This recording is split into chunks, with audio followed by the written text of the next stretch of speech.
In today's podcast of Data for All, data in betting.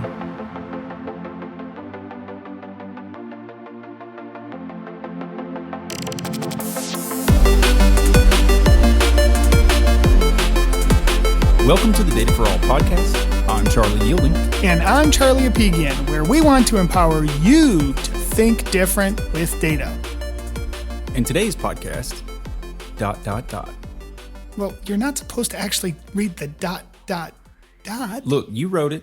I read it. That's how it works. That was your cue to say whatever you'd like, Charlie. So how would you like to start today's episode? Well, I want to share some stuff with you because for those of you in La La Land, Charlie and I haven't talked for over a month because we recorded our last episodes in March. All of April, we met a couple of times, but this is our first sit down and get together. And since Charlie's a caffeine addict, I wanted to share the fact that this is my first uncaffeinated podcast. Wait. So when you say uncaffeinated, that is foreign to me because that doesn't exist. Do you mean like no caffeine whatsoever? And you were doing a lot before, or were you weaning off? What do you mean by no caffeine? Why? Wait, what?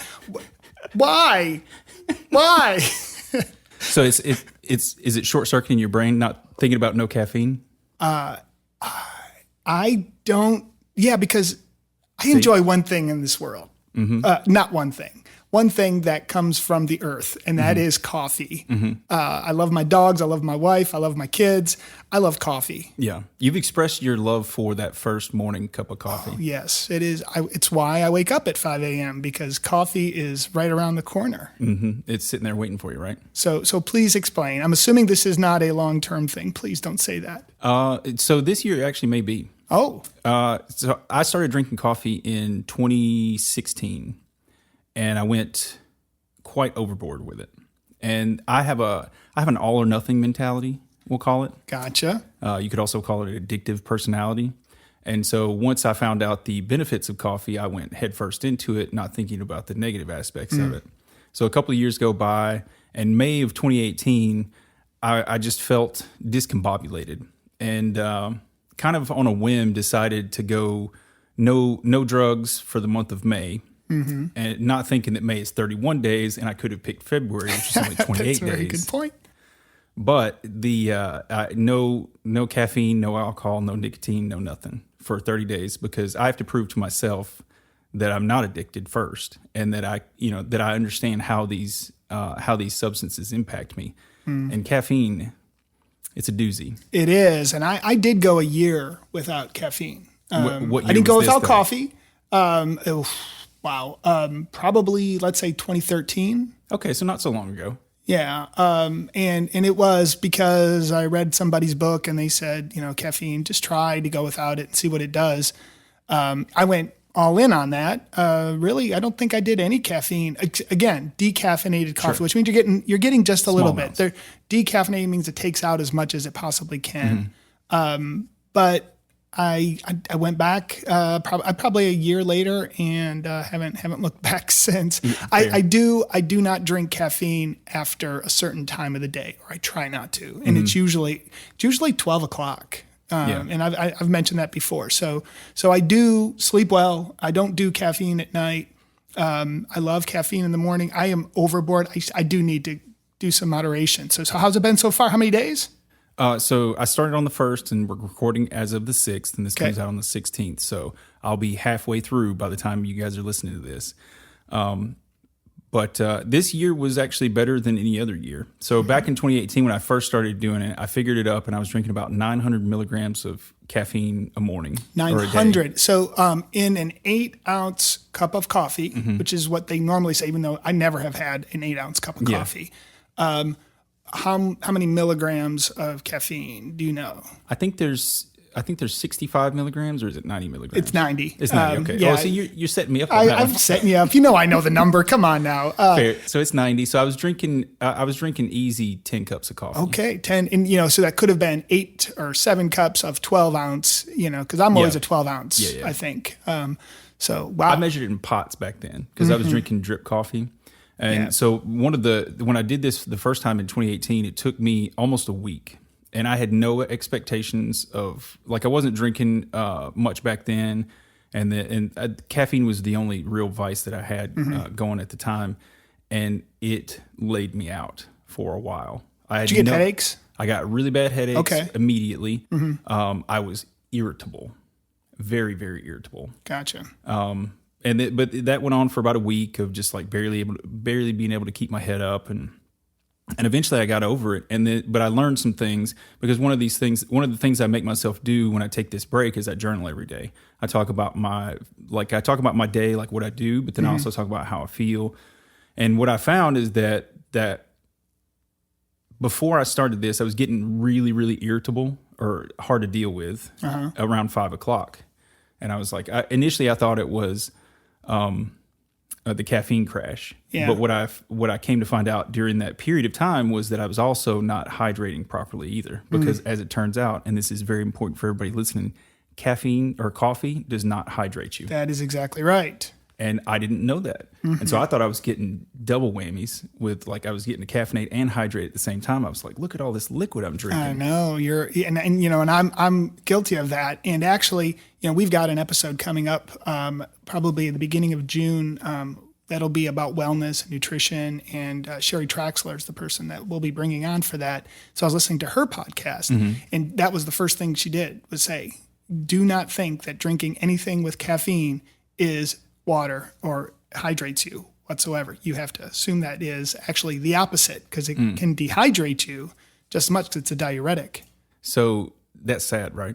Yeah. Yeah. And so, and I know so many people where they don't drink water. All they do is drink caffeinated drinks. My dad's one of them. He only drinks Pepsi.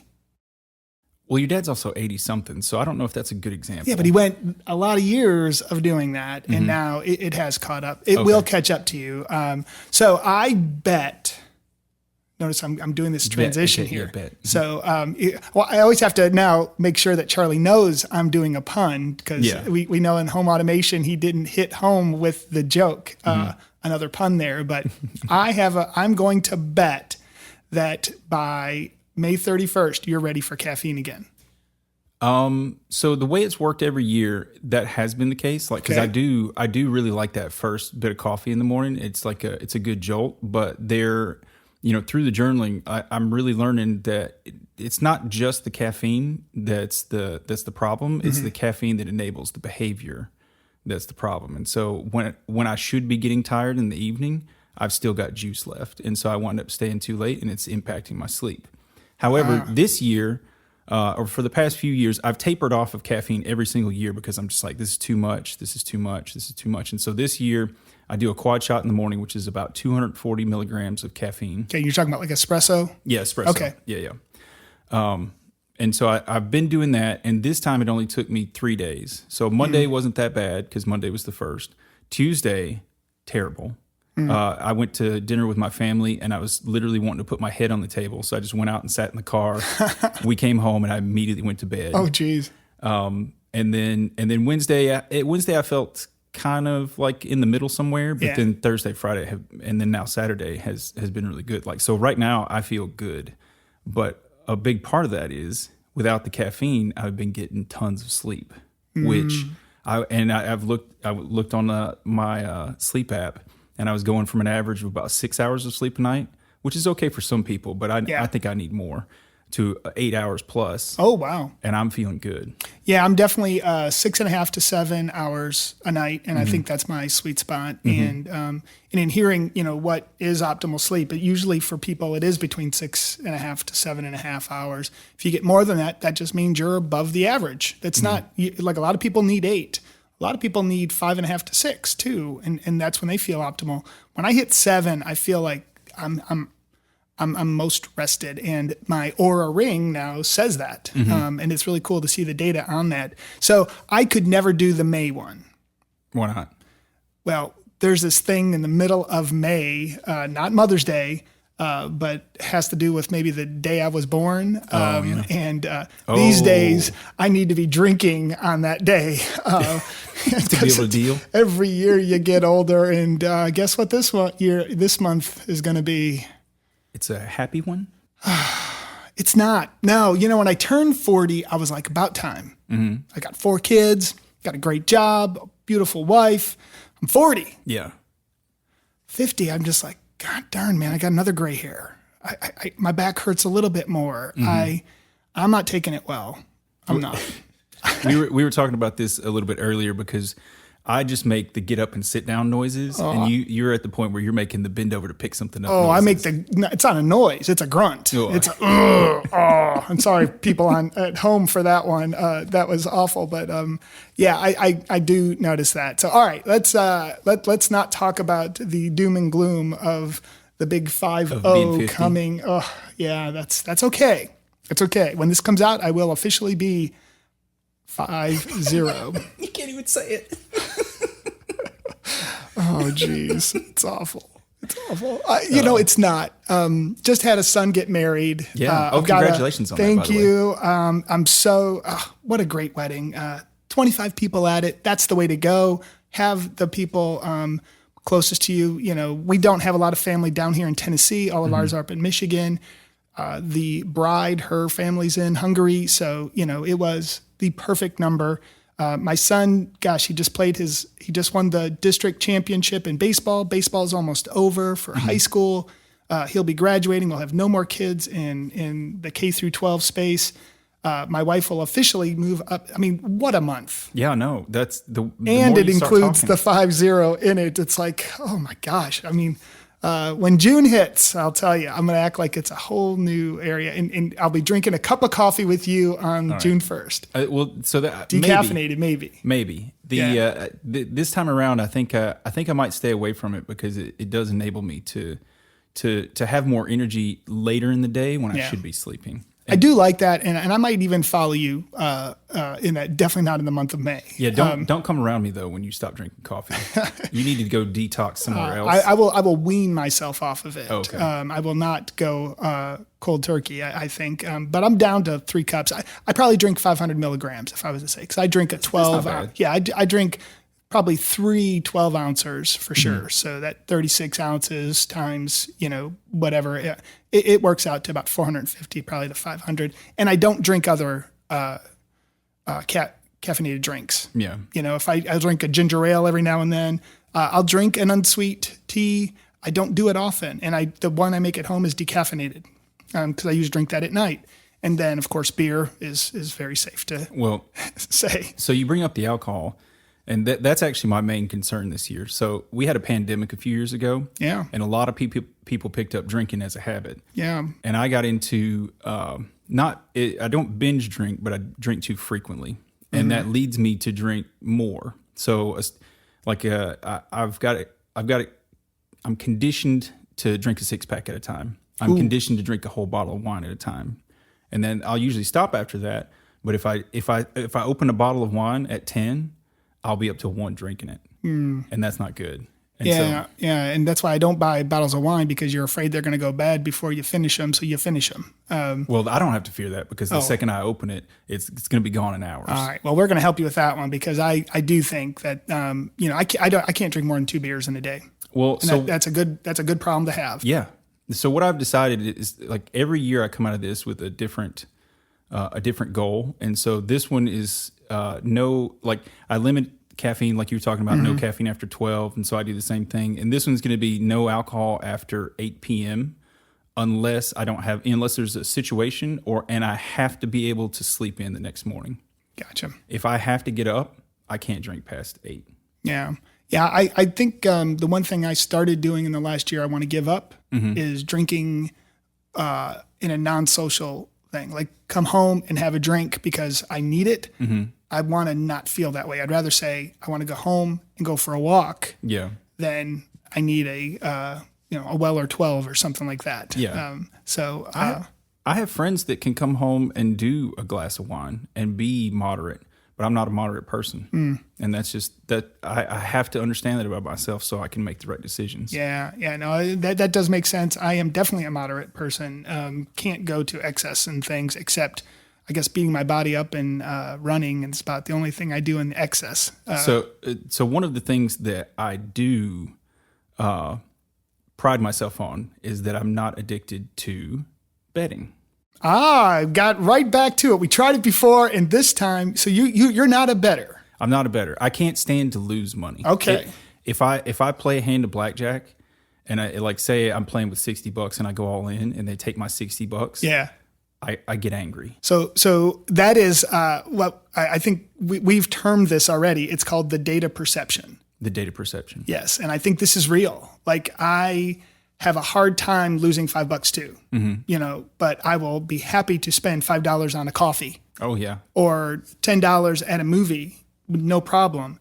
It's amazing how we see the spending of $50 or $100, no big deal in certain cases, but in other ones, it'll drive us nuts. So, Well, my most obvious data perception is I'll spend, or like if a mobile game tries to get me to spend $1 on something in their store, yeah. I'm just like, get out of here. I'm never doing that. $1, yeah. Just $1, and then I'll go to the gas station down at the end of the street and get a Mountain Dew that's like $2.50. Yeah. No, I know what you mean. I'm trying to figure out. Sometimes it'll be the silly things like I don't want to spend $50 on a storage unit for my garage, right? Mm-hmm. But then I go to a Mexican restaurant, take all the kids, and I just spend $150. Yeah. And it's like on chips and salsa instead of something that'll be in my garage, helping me every day put things away, right? Yeah. I think that data perception is the people that don't bet that I know have a data perception problem, which I think is a great problem. It's not a problem. It's actually a gift where you don't bet. And the reason we will talk about it today is we're going to, we've demystified data. Today, we're going to demystify betting because probability is against the bettor. Yeah. And you and I have had a hard time trying to figure out because stats is essential. And you've said before, stats is not data for sure. Correct. But stats is essential when it comes to understanding certain aspects of data. Especially decision making. Yeah, exactly. And so, because that's what betting is decision making. That's right. And so we've decided that we're going to kill two birds with one stone, in that we've had a lot of requests to go over data in betting, specifically sports betting, and we will have a section on that, and then also turn that into a stats conversation as well. Yes, and the reason we're doing that today is I think I've almost like I hint at what I really do for a living, but I'm a professor. That's what I've been doing. I'm educated. I had the luxury, and we talked about this before, where I am definitely a statistics guy. I started teaching statistics when I was 29 years old as a professor. Before that, I was in the manufacturing space, spent 10 years in the auto industry doing statistics. But what I really loved was the tech side of things. I loved websites because that was just happening, and then all of a sudden I got into information security. Then I started doing more, and I started doing these parallel skill sets that I kept improving. And I didn't know I was building myself into a data scientist because I was stats and tech, learning some code, learning some more statistics. And all of a sudden, data science became a thing. And I'm like, oh, that's what I am. Yeah, that's what I do. And so when I first started teaching statistics, my sister moved to Las Vegas to become a dealer. And she was mainly a craps dealer, but, when you go to Las Vegas, you take whatever job they can give you. She did the roulette wheel, she did blackjack, she did everything, but she kind of settled on craps. And now, actually, she's back in the Michigan, Ohio area, living near my parents, and she's not in that industry anymore.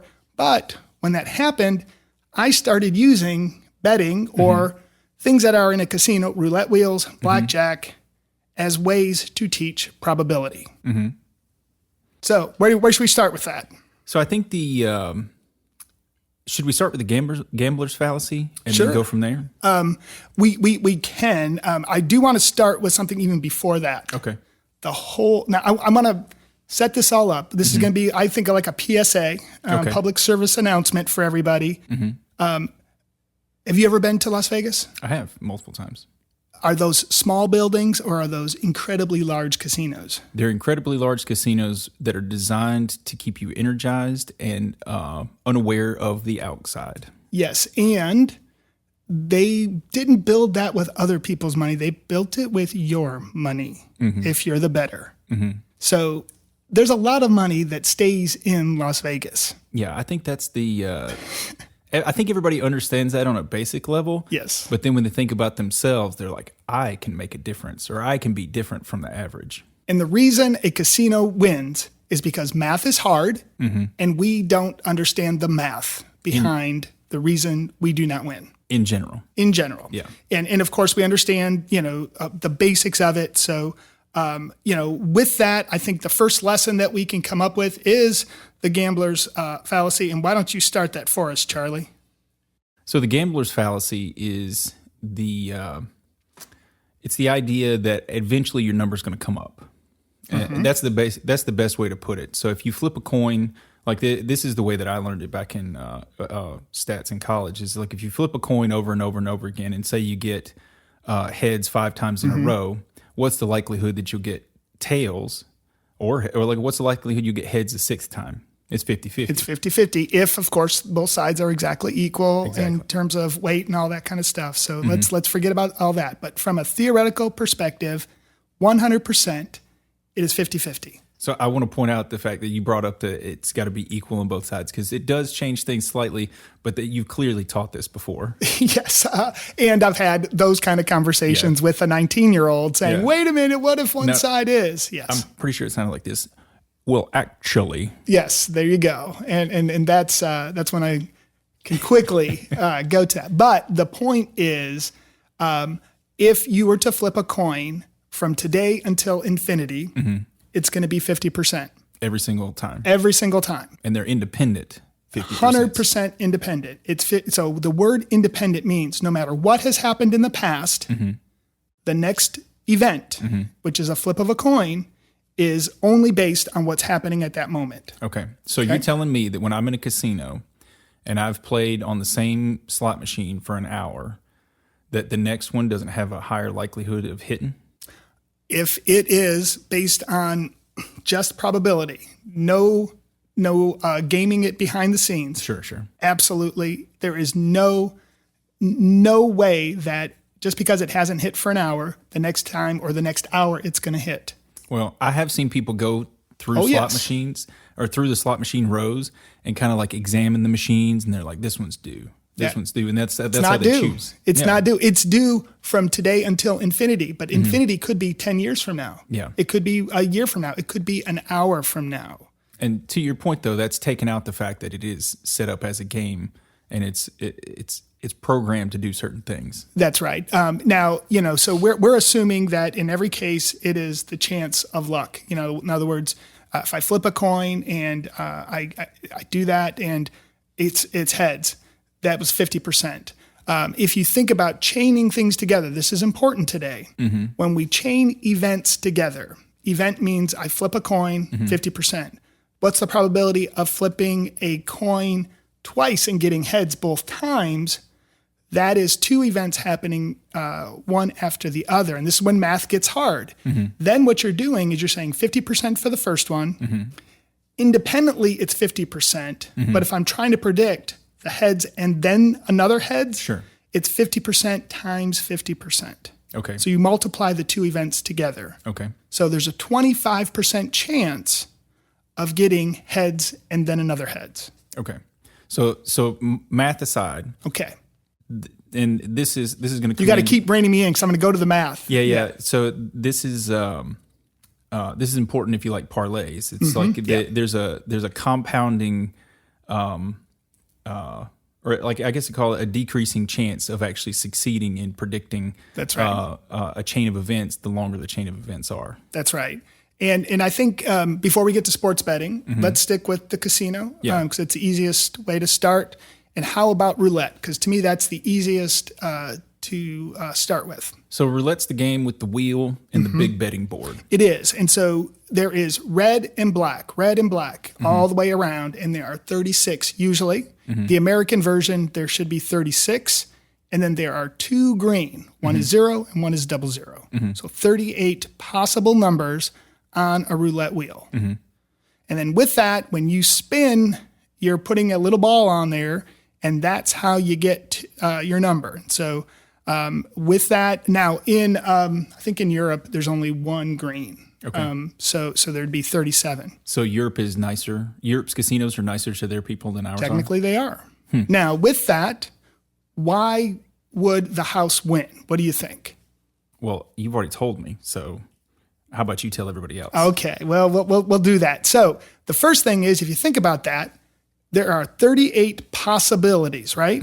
So if I win, if I place $1 and I say 3 is going to come up, Yeah. if 3 came up, I should get $38 back. That sounds reasonable. But that's not what you get.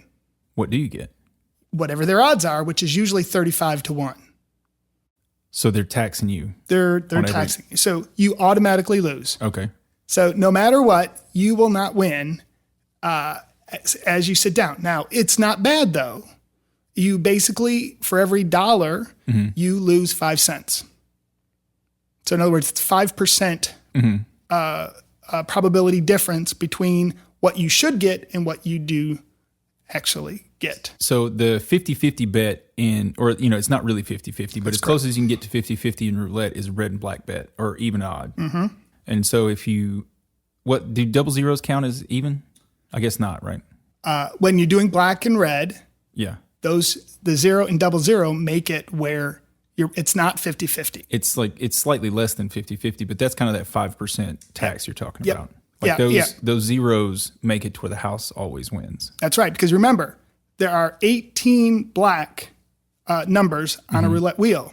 There are 18 that are red. Okay, that's 36. You add the other 2. So your probability is then 18 divided by 38, not 36. So everybody thinks it's 50-50, but it's not because of the 0 and double zero. Okay. So if they run enough, and this is the way the casinos look at it, if they run enough games, they come out on top no matter what. No matter what.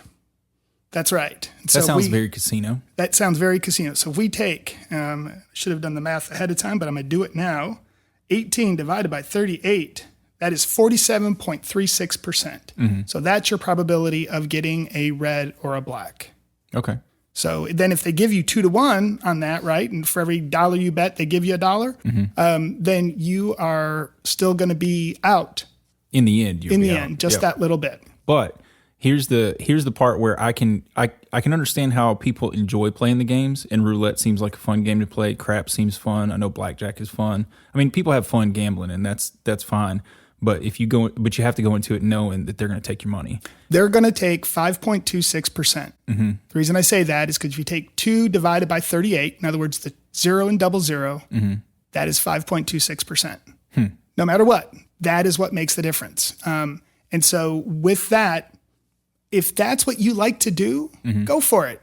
If you're okay. Now, here's the thing I want to, we'll say this now and just take it for what it's worth. If you're good at hitting the middle, that means for every $100 you bet or you take to the casino, you come home with $95.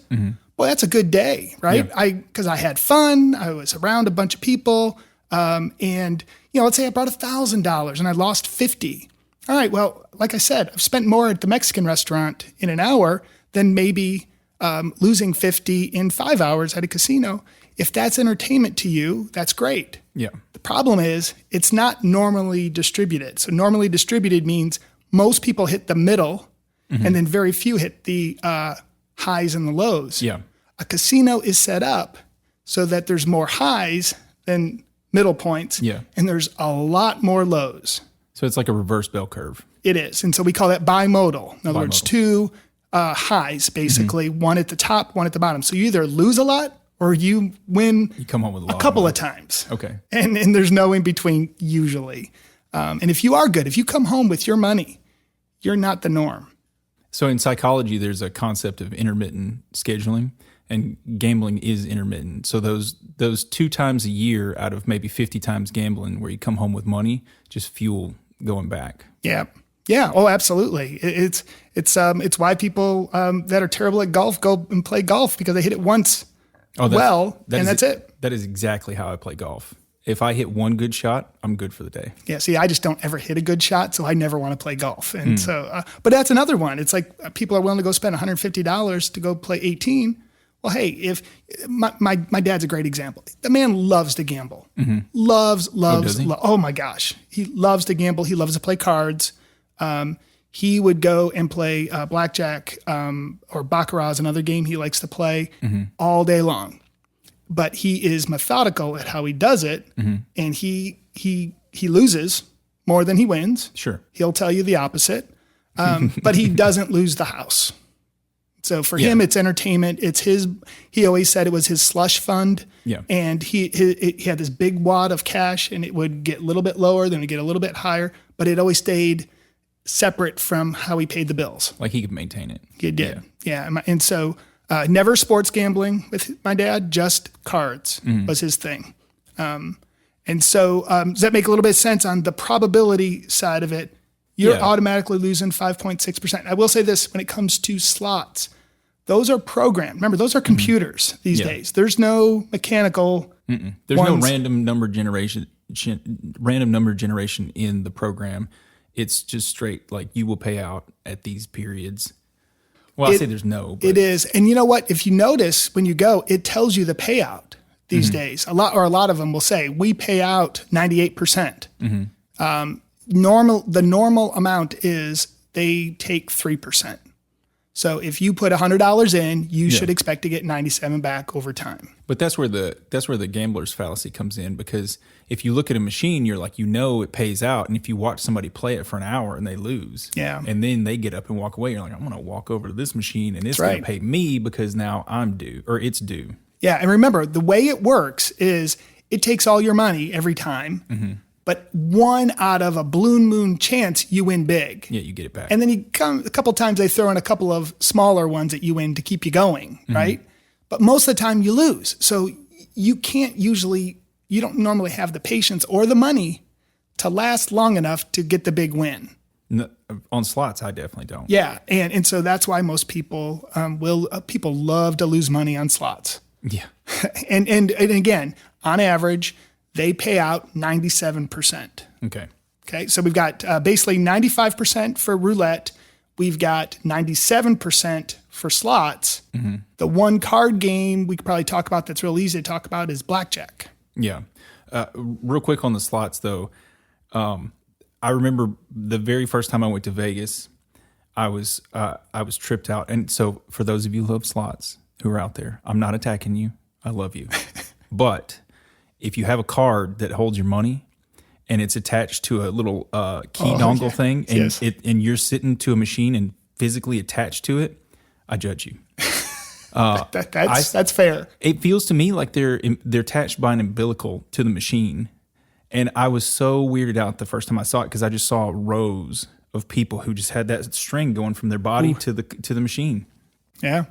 Yeah, there's only one person making money that day, and they're up in the rafters, and they happen to work for that casino. I can tell you that. But you were talking about blackjack, and that's the game that I actually play. Yeah. Like my strategy to gamble is around blackjack.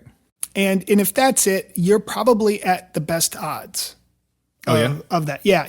In most cases, if they're using a certain number of decks, you can get down to basically 1% loss. Okay. So it's not terrible. And basically, you think about it, it's an even game, except you bust before the dealer. Yeah. And that's why. And so because of that, it works out that way. They have to hit, you don't, technically. And so there's always certain things that give it to their advantage. But the busting first is the reason why they win. But it's not a huge thing. It's only 1%. And so you don't have this incredible pot. It's you win each at a time. So that is one where when I hear people play blackjack, they do come home with their money more than you would if you were doing slots or roulette, which has the big win that you're trying to get. Yeah. And in our show notes, you've put in here, and so anybody who plays blackjack, and if you don't know these stats and stuff, talk about the number of decks and how that impacts things. Yeah, I mean, the advantage goes to the fact of you knowing your decision making. Yeah. And so if you play with a single deck and 3 aces have already been taken out, and you're waiting for an ace, but most of the cards are still there, you're that would not be a smart move, right? Yeah, you might choose to not split something that That's you would right. split otherwise. But when you get up to a certain number of decks, like 8, well, now it goes to where it's a lot harder to count cards when you've got, instead of 4, you now have 32 aces in that deck. Yeah. And counting those would be a lot harder. So the difference, we'll go to stats again, stats PSA here, right? There's a difference between independent and dependent events. Okay. And so in blackjack, how do you break that down? I would say that those are definitely dependent events, which means I'm giving you 2 cards. The first card, if I was to, and we got cards here, so I'm going to just pull one here. What did I pull? I pulled a 30. Woohoo! Right? So if I lay that down. A 30? A 3. A 3 of diamonds. 3 of diamonds. For those listening. Yes, because 30 would be weird to pull a 30. Yeah. Yes. All right. So we're both sitting here probably. I've got terrible eyes because I'm, as we know now, an old man. So, but 3. So I've pulled that out. So the probability of pulling a 3 of diamonds is 1 out of 52, right? The minute I pull that and I put it aside, now the deck is 51. Yeah, you've changed the odds. I've changed the odds. So that makes it dependent. So that's why counting cards is something that you can do if you have a single deck. A double deck, probably. You go above that becomes a lot harder to count. So at this point, if I was trying to get another 3, then I know, well, there's 3 in the deck and there's 51 cards, where before it would have been 4 out of 52. So that's what dependent means. So if you see an ace go out, a king go out, now you know there's 50 cards left, and there's 3 out of 50. If you want to get an ace, there's 3 out of 50. If I want to get a king, if I want to get a queen, there's 4 out of 50. So technically the odds go up for the queen. They went down for the king and ace because 2 were pulled out. Yeah, that makes sense. Okay. So that's probably as much we'll get into it. Now you think about that. You're trying to get a blackjack. Well, what does that mean? That means a 21, right? Yep. So how do you get 21? You have to get a 10 and you have to get an ace. Any face card and an ace. That's right. And so to do that, and I don't know if I even put this down here, the odds for a winning game in blackjack, that's the actual winning. But if you do the math on that, what you're basically saying is what's the probability of getting an ace on the first try? 4 in 52, so whatever that is divided down. 4 divided by 52. We can, I'll tell you what, I'll sort of do the math here. Sorry, I didn't do it ahead of time. I usually do. So that's 4 to 52. That's 7.69%. So there's basically an 8% chance of pulling an ace. Now, the probability of pulling a 10, what would that be? Slightly higher. Slightly higher, a lot higher, actually, because it's a 10, it's a jack, it's a queen, it's a king. Something that has a 10 value. That's right. Yeah. So, and there's already 1 card out. So we're talking 10, jack, queen, king. That's 4. It's 12, right? That's 16. 4 times 4. 4 times 4. So if we go 16 divided by 51, that gets us 31%. So if you see ace up on the dealer, there's 31% chance they've got a 10 below it. That they can get that 10 on the next one. Okay, you ready? You ready to do some hard math? Yeah, let's do some hard math. Now, and I apologize if it's hard to keep up, but the probability of 2 events happening in a row means you multiply the independent ones. I'm with you. Okay. So the first one was 7%, right? Ace, pulling an ace on the first try. The probability of pulling a 10 is, we said that was 10 out of 51 at that point. It was like 30-something%. 30-something percent, 31%. So what's the probability of getting an ace, which is 7%, and then getting a 10 in a row? So I'm handing you 2 cards. One's going to be an ace, one's going to be a 10. You multiply the 7% times the 31%, which gives you about 2%. How do you multiply percentages? You take 0.07 times 0.31 on a calculator, and it gives you 0.02196. For those of you who are trying to visualize this, just remember back in high school math when they tell you to move the decimal place twice. Oh, that's hard stuff, right? Yeah, because you're talking 7 times 3 basically, and then move it. Yeah, you're exactly right. Now, the truth is though, you could get a 10 and then an ace. So there's two different ways to get to 21. Ace, then a 10, 10, then an ace. Okay, I'm going to try and follow you down this hole because there's two different probabilities that factor into one ultimate probability, right? So there's one path. I've got cards here, folks, because we need props for Charlie today. So I'm going to hand you two cards. Okay. What's the probability of these two cards, which are not even close? Well, let me draw the cards. You just pick the bad ones. You pick I got to pick the ace and the jack. You go. Ace. He's picking two cards. Ace. And I'm not looking at these cards. I'm just, they're face down right now. And here's, wait. The one on the first one, we're saying that's got to be an ace. Okay. Right? Second one has got to be a 10. The probability of that occurring is 7% times 31%. Okay. Okay. Which is 2%. There's a 2% chance that you just pulled an ace in the first card. Okay. And a 10 in the second. All right. Let's see how you did. Not bad. You got a jack. So we're going. I said I was getting an ace and jack, and I got a jack on the first one. All right. Oh, and a 9, but he got a 19. So not bad, right? So you could have also pulled a 10 and then an ace and been just as happy. That's true. Those are two different ways to get 21. So you add those two together. So I take the 2% chance, and the other one would be 2% as well, because getting a 10 and then an ace is also 2%. There's a 4% chance of getting 21 with two cards. Okay. So every time you're sitting at the table, when you get a blackjack dealt to you, that's a 4% chance. There's a 4% chance. Now, let me tell you basically what that means. That means 1 out of 20 hands, basically. Or maybe it's like 1 out of 21 hands, you are getting a blackjack dealt to you. Dealt to you with two cards. Right. That's funny to think about because when you're sitting at a table, it happens frequently. No, it doesn't. Well, it feels like it happens. You get frequently. 21 more people, because you're adding the other one. I'm talking about with 6 people sitting in the dealer there. Gotcha. It feels like somebody's hitting 21 frequently. Well, if there's 6 people sitting there and a dealer, that's 7. That means 1 out of 3 deals, there's probably somebody getting a blackjack. Well, there you go. And so it does seem like it. Yeah.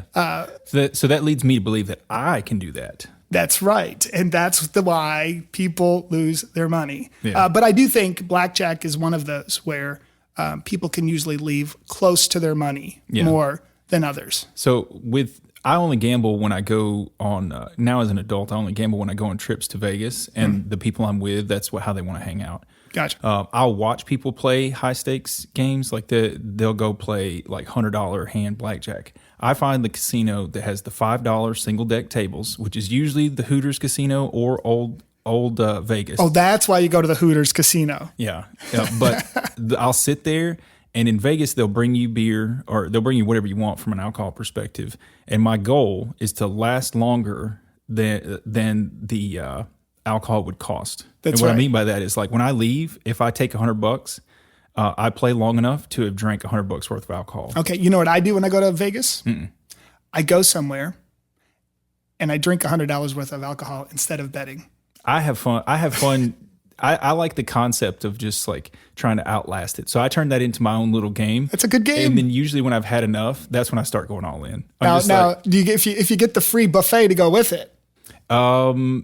I have done that before, and that was great. There you go. But it's uncommon that I get the free one. See, I used to get it only if it was at my sister's casino, and she worked off whatever the main off strip, which actually was a great one. The Red Rock Casino, I think was the name of it. I don't know if it's around anymore, but it was a beautiful, beautiful place that she worked, and they had a good buffet. And so, so anyways, what we're trying to get to is the fact of no matter what, it's like 5% of the money they keep. Yeah. Is basically the way casinos work. And when there are millions and millions of dollars pumping through those casinos, that's why they need you there. Yeah. If you're not there, they're not making money. They need a lot of money going through, and they keep 5% of it basically. Yeah. And that builds big casinos and pays a lot of they don't pay them well, but they pay dealers and everybody that works there, but even though they mostly work on tips. Yeah. So casinos have been around for a long time and stuff like that. And so the odds are stacked against you. Sure. One of the more recent developments in the U.S. at least is online sports betting. Yeah. So surely they wouldn't follow that same model to put the odds against us because everybody can participate with it, right? So You ready for the sobering facts about sports betting? I think I and everyone else listening is. Okay. You have Or are. less of a chance of winning money sports betting than you do going to the casino. Or keeping your money, I should say. You will lose more money betting on sports than you will sitting at a roulette wheel table, sitting playing slots, or playing blackjack, or anything else that's a game in a casino. Why is that? Because they automatically keep what they call a VIG. A VIG? A VIG means basically a portion of what you bet. Okay. So they keep all of what you lose and a portion of what you win? And a portion of what you win. So you automatically have no chance. It's never a 1-for-1. And if you look, there's always these little things that you'll see on there that'll say a negative 110 next to the sports line. Yeah. What that means is you have to bet $110 to win 100. So they're keeping that $10, which is basically 1/11. So it's like 9% is what they usually keep. So no matter what, and you think about it, if you bet $100 for the Cubs to win today, you don't keep that.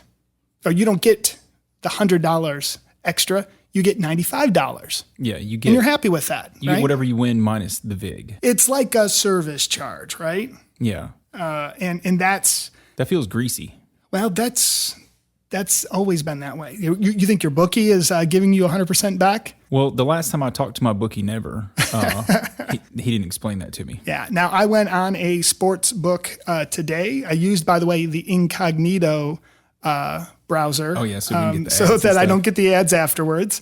And I put down that I want to bet on the Detroit Tigers, and it's a negative 120 today.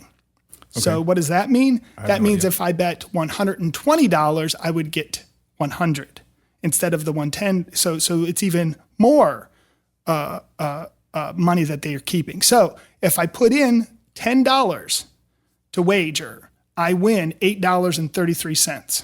On top of what you put in, though.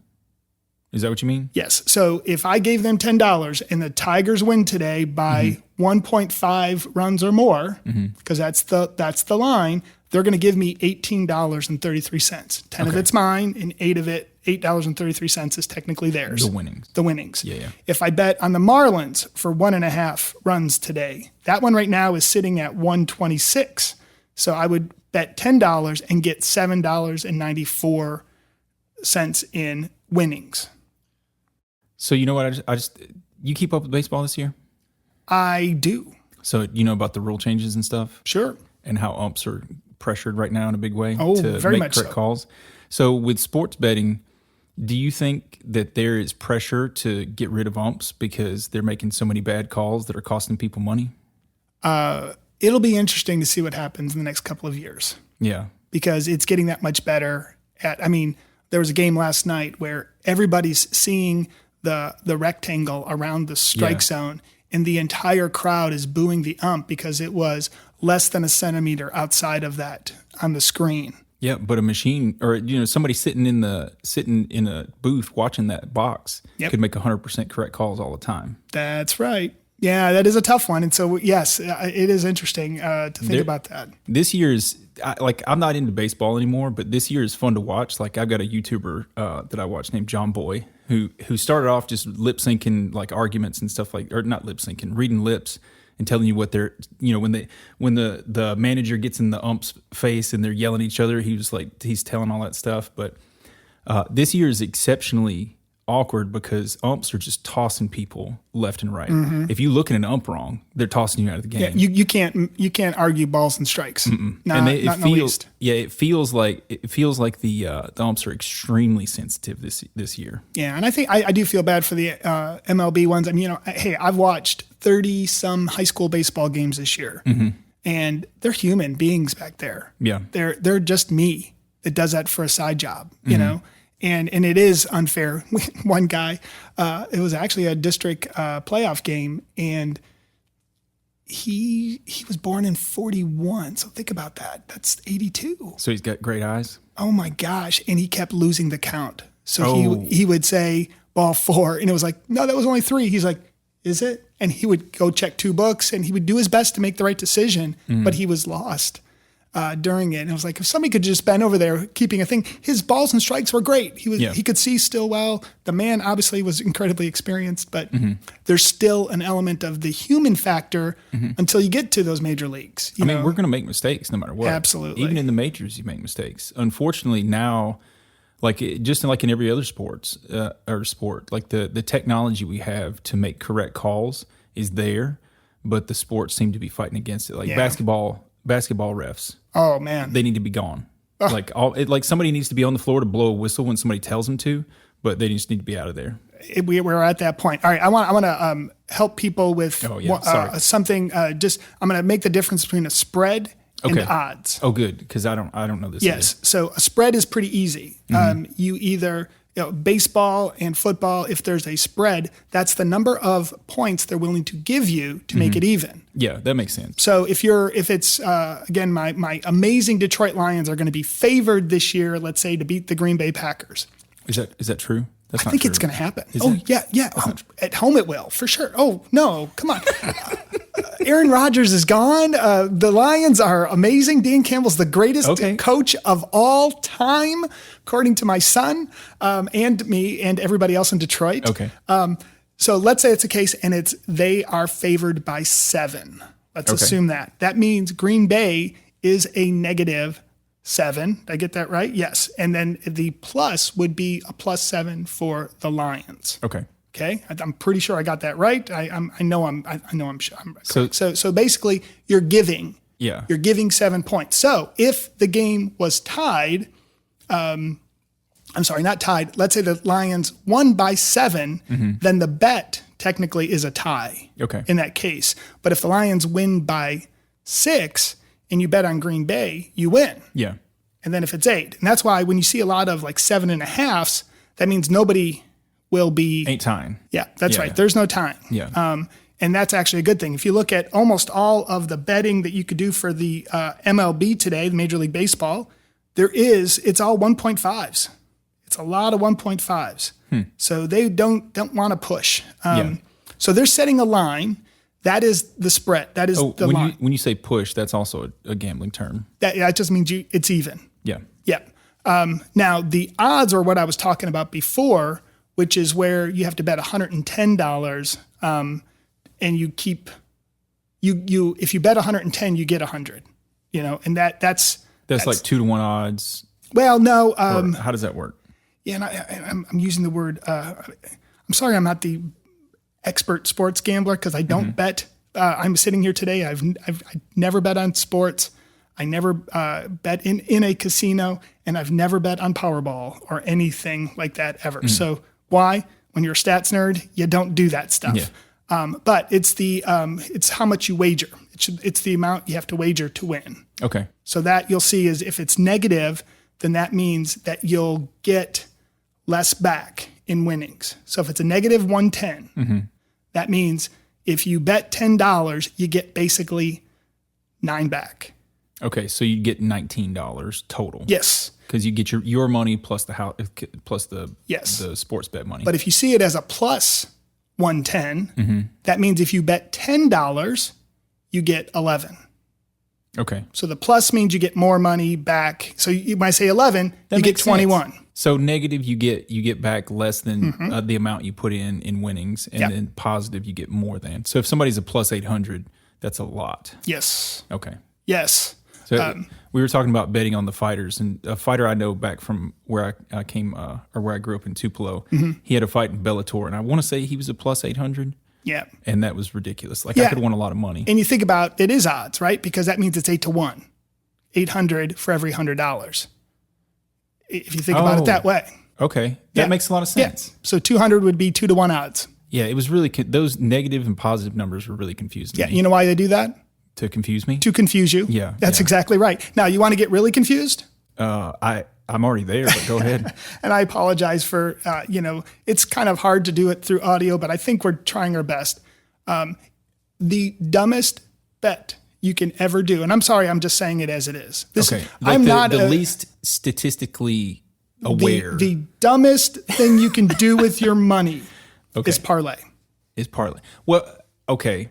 From a trying to get rich perspective, you mean? Yes.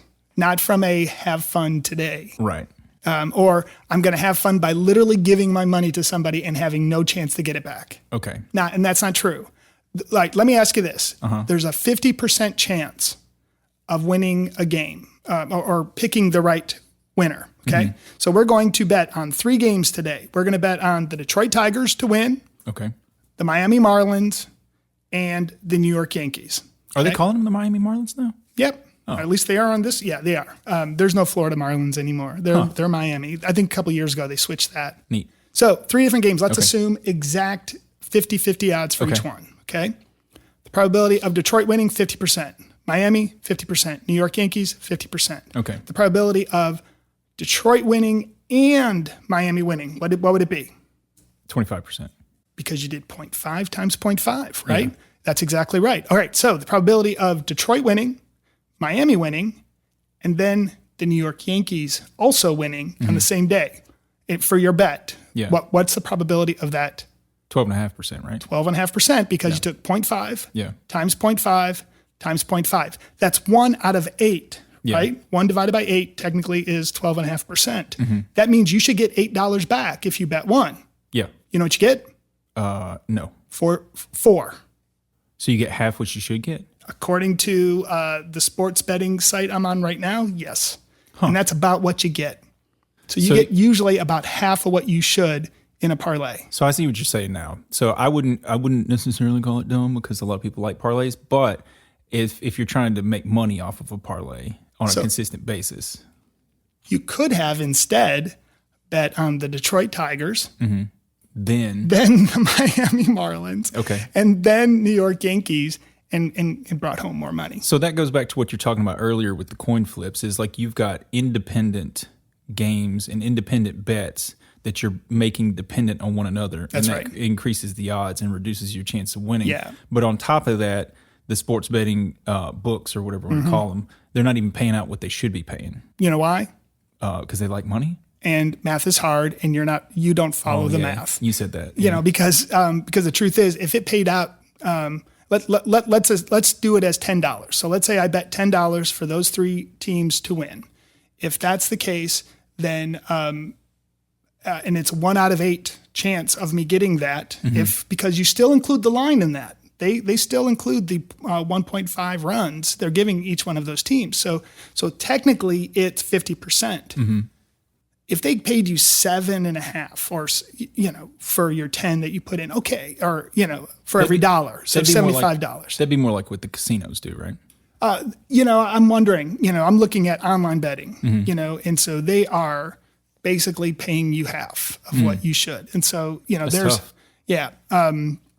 So anyways, I would say if you want to bet, I would rather you just bet $1 with your buddy because then it's a even trade. Nobody keeps 5%. Yeah. If you insist on doing the betting, that's okay. Can I ask you to do one thing though? What? Never. Repeat that. Never. Never. Okay. It's never. 2 nevers in a row. Okay. Never. Give your online betting account to a minor and especially a child. Oh yeah. That's yours. Please. That's actually something that that's come up recently, though. Let's get into that in just a little bit because that's its own. Okay. That's its own thing. Like going back to the parlays, though. Shout out to Andre Collins. Like he almost talked me into making a parlay bet one time because he made it sound so fun because he was betting small amounts. Like he'd take a Saturday that he knows he's going to watch sports all day. And he bet on the games he was going to watch, and he was like, "This person's going to kick a field goal in the second quarter, and then this person's going to get a triple, and then this team is going to beat this other team by 40, and that's just fun. And he's losing like $10, but if he wins a significant amount. Yeah. The most I ever seen him do was on a 7 parlay chain. He won 5. He got to 5 out of 7, and he still won money off of that. But if he'd made all 7, it would have been. Relatively big bucks. Yeah, and see, those parlays are ones where it's not 50-50 for getting each one correct. Yeah.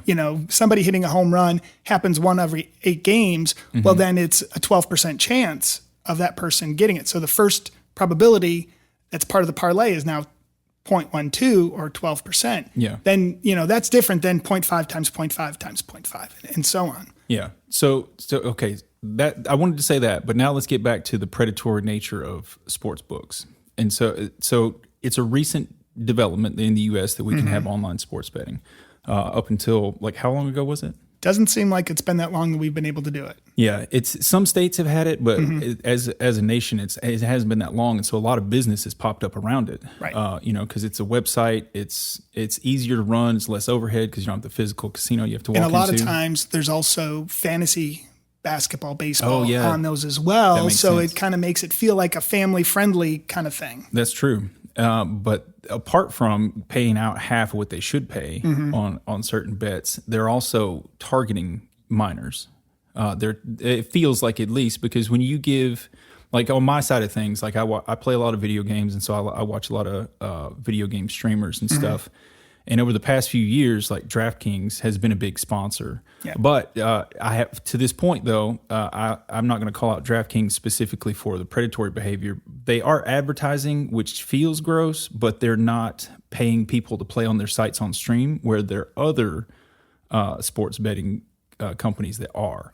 And so there's popular video game streamers that are being given money by the sports book companies and being told to not tell people that it's money that they're being given, and then they gamble on stream. Oh, And wait. so they'll gamble in front of minors, and then and so they're trying to hook them young. It's like vaping. They know if they catch that 16-year-old, then they're going to have a lifelong better. Yeah, I was going to say cigarette smoking Yeah. from 20 years ago. And that to me is a habit you can build that's addictive, and it is a problem. And it's one that you could lose a lot of money, or in what would normally happen with a 16-year-old, they get going on that is they just never get ahead in life. Yeah. Because they're always spending money. And again, remember, you always lose. You're always, if you do from today until infinity, you are going to lose. And that's the part that is hard. You're already in something where you are not going to win.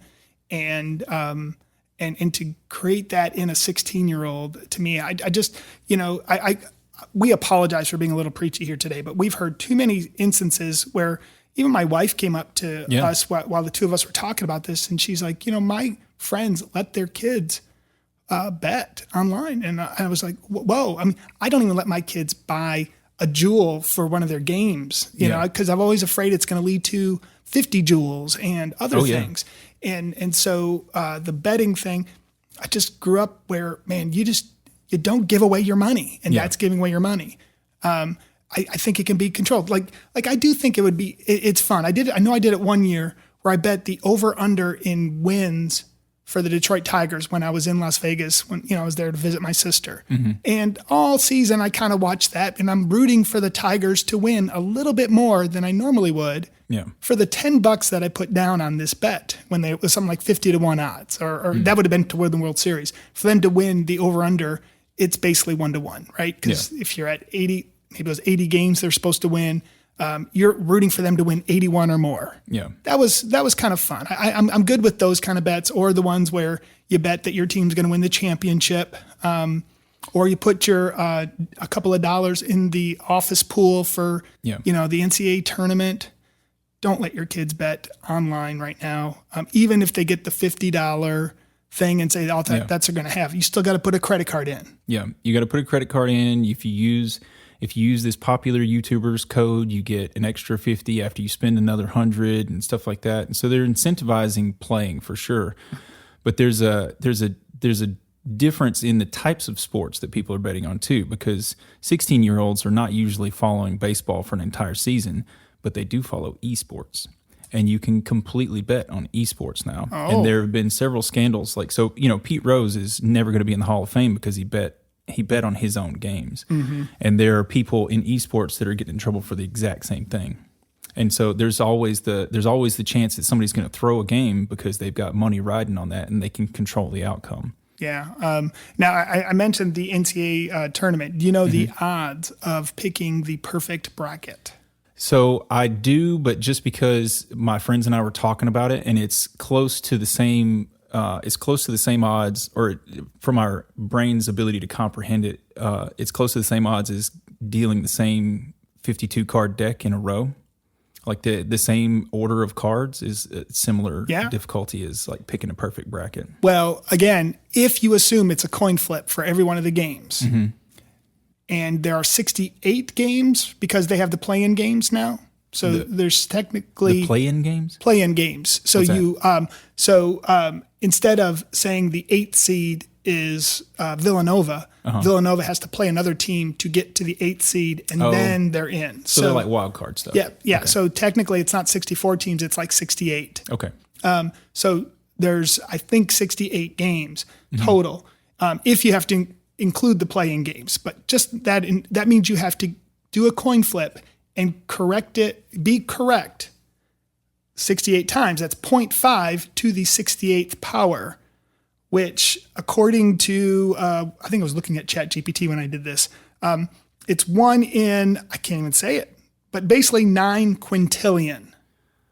So it's the kind of math where you have to say 10 times 5 to the umpteenth power. It's a lot of E plus blah blah blah. So it'd be 9223 372 036 854 775 808. That's the number, and that's basically 9 quintillion, 9.2 quintillion. So you're way more likely to win the lottery than to pick a perfect bracket. That is true. And if you include, the fact that a 1 always beats a 16, a 2 almost always beats a 15, it's actually 1 out of 120 billion chance. So you get a little bit better chances if you know a little bit about basketball. Now, the Powerball, do we want to go there? I mean, is there anything else we want to talk about? So we've kind of we've shared our thoughts on sports betting. Yeah. Sorry. The house not only always wins, but wins hard. Yes. Compared to just traditional casinos. Especially online. Where you got to put a credit card in. Don't do it. Yeah. And that's exactly right. So you don't physically see the money. Like in the casino, you can see the chips going away. And that feels bad for me. Yeah. But when it's a credit card, it's just a number on a screen that goes up and it feels like a video game. Yep. But it's real money. Yeah. And a 16-year-old is not going to be able to differentiate that in the same way an adult would. And that's why you can't gamble until you're 21. Yes. And so, and then of course, again, casinos, they're fun, they're entertaining, they have, a lot of noises going off, even when there's no actual mechanisms and slot machines, they still make noises these days, right? Because people like that sound. They do. It gets them excited. There's the shows, there's the great buffets. If that's what you like to do with a couple of friends or with a family, go for it. I'm just telling you, my data perception antennas go off when I walk in a casino, and I don't enjoy it. And I wish I did. Now I do enjoy going to a friend's house and giving them $10 and playing Texas Hold'em. Yeah. And hoping I win. And you were talking about this before. Like, so if you're gonna bet with friends, because there's no house taking 5%. Yeah. That's all, and that's fun. Like, playing with friends is I enjoy that. I'm not a solo bettor. How's that sound? That's fair. Because that's what you do when you go to a casino. I'm a social bettor. Okay. I go for the pretzels and the beer. Yeah. Yeah, for sure. And apparently the loss of friends.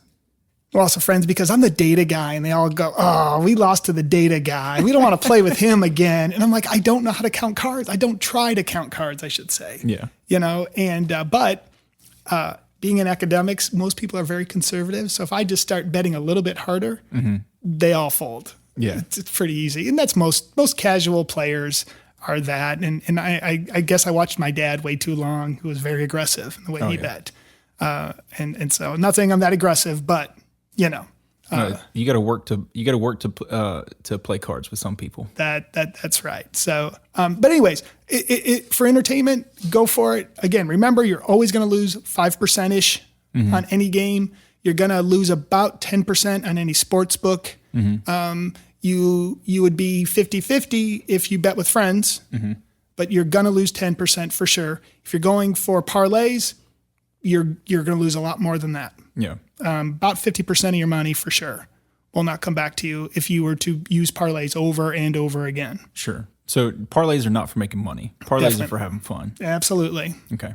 Yeah, and so bet on that, like the Super Bowl, that like when St. Louis Rams were in it, or they're Los Angeles now. Oops. Yeah. Well, it's when hard good to old tell. They Matthew go back. Stafford, I know. Which are they still Los Angeles, or they just moved? I have no idea. No, I think they're still there. Yeah, that's right. Oakland moved to Yeah, Las Vegas. yeah, Okay. that's right. Getting confused on who went where. Oakland A's are going to Las Vegas. I heard that. Yeah, so I think that's what was in my head. But with that, Matthew Stafford throwing a touchdown in the first quarter, in that Super Bowl, that's fun. That's fun. I get it. That's great entertainment. I think that there's a lot to that. We're already at an hour and like 10 minutes. We're doing good. We got a lot. So, but we've covered our two big topics. We were planning on that. A little bit on Powerball or no? Yeah, let's talk about Powerball just a little bit because there's a couple of points that need to be made about it. Yeah, and the only thing I'm going to go to is if you were to look at the odds of getting something correct, the payout isn't even close to the odds In Powerball? in Powerball. Yeah. So what I mean by that is for you to get, and I think to win like the grand prize, you got to get 5 balls and the Powerball. And the Powerball, yeah. So to get 4 balls and the Powerball, it's 1 in 900,000 chance. So 900,000 times I'm going to win once. That sounds pretty good. Okay. But for every dollar I bet, I would get 50,000. So I get 50,000 to 1 for 900 to 1 odds. 900,000 to 1 odds? 900,000 to 1. Okay, so that doesn't sound equal. No, it's actually like 180 or 8. Gosh, it's a lot more. It's 18 times the rate because 50 to 900, right? Yeah. Or no, that's right. So, but we know that. We know the house is keeping almost all of the money. Yeah, and that's how they initially sold the Powerball is too. It's like we're giving back to the state, like if we're funding schools. It is a state entity. It is mostly scholarships. In the state of Tennessee, it is, I think, 100% for higher ed scholarships. Is it? At least it was initially. That's what funded the Hope Scholarship.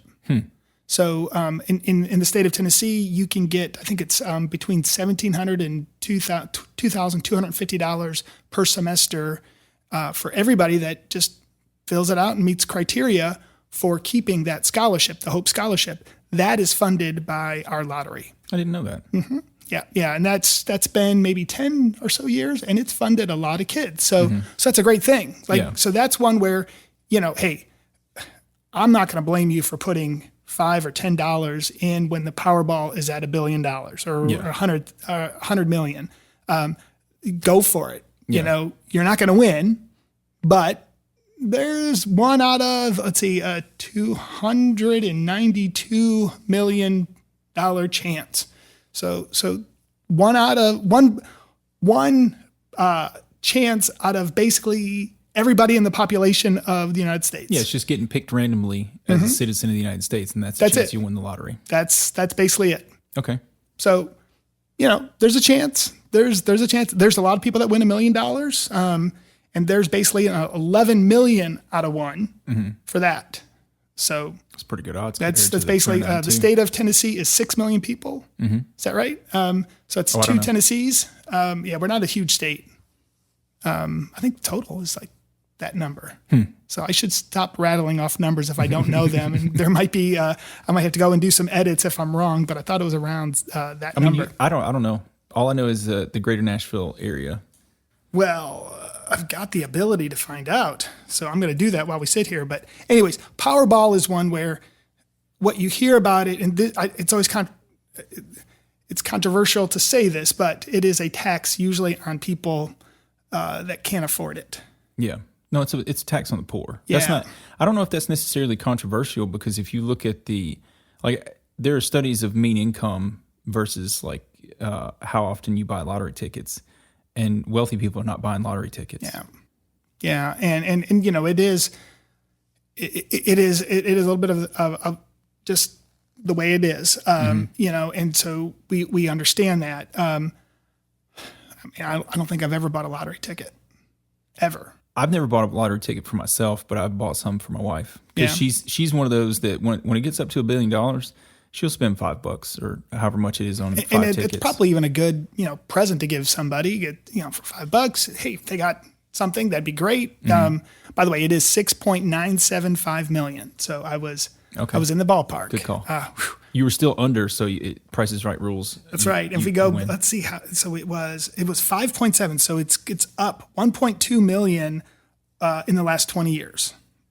State of Tennessee, where things were really close to Alabama and Kentucky way back when, and now it's not even close. Alabama's under 5 million, and Tennessee's almost 7. So a lot more growth. So anyways, so I was a little bit right with that. So you think about that again. It's like 2 states of Tennessee is the probability of winning the $1 million prize through Powerball. And that's just a straight $1 million, not a, then there's the grand prize above that.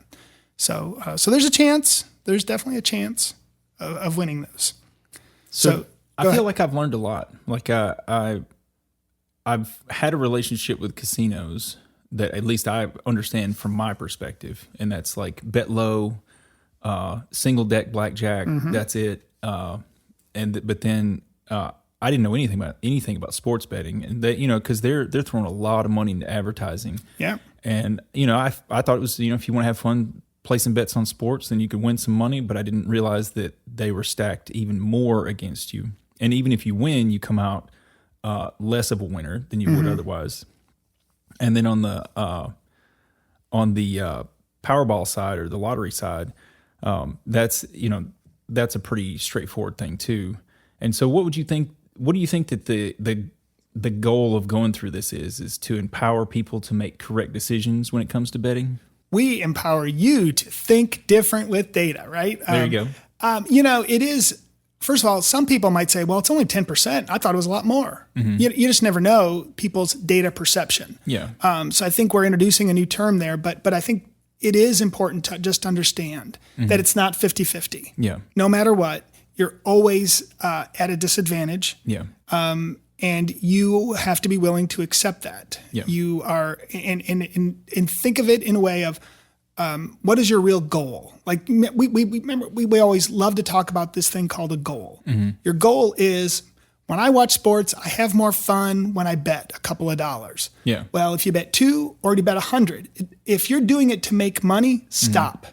Stop right now. If you're doing it for a little bit more fun on a Saturday and betting a couple of dollars the way you do it, I'm not going to say anything about that.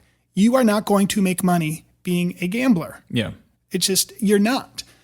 You might get lucky every now and then, and you better stop after you get lucky that one time because, I'm going to the gambler's fallacy. The truth is you could win 5 times in a row.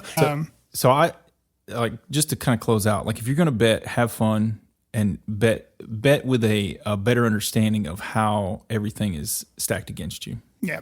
Yeah. Yeah. And understand, if your goal is entertainment, how much money do you need to be entertained? Yeah. And that's what you bet. If you can get away with $2 doing it, I think I could. Versus if you need $1,000 on a game for you to enjoy it, I'd probably get a new hobby if that was the case. Unless you're rich, I guess, Yeah. and you're willing to give that money up. But if your goal is to make money, I think that's what I'm trying to warn you against. basically get a job. Get a job.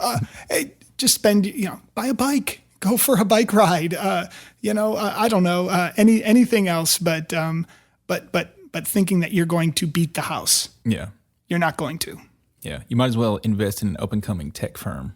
That's right. So anything else? I know we could keep going on this topic, but I think we did a pretty good job here today. Yeah. So for the gamblers out there who have hated every word that we said, our email address is charlie@dataforall.io. Let us know how wrong we are. Oh, please do. Please let us know why the math is wrong. How's that? For sure. Yes. And that is true. We're always looking for feedback. Our website is just dataforall.io. That's data, the number 4, all.io.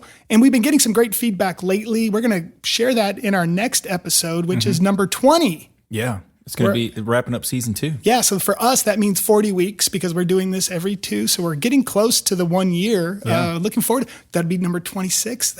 That's not that far away. That'll be fun to get to that 1 year. It'd be right after the summer for us.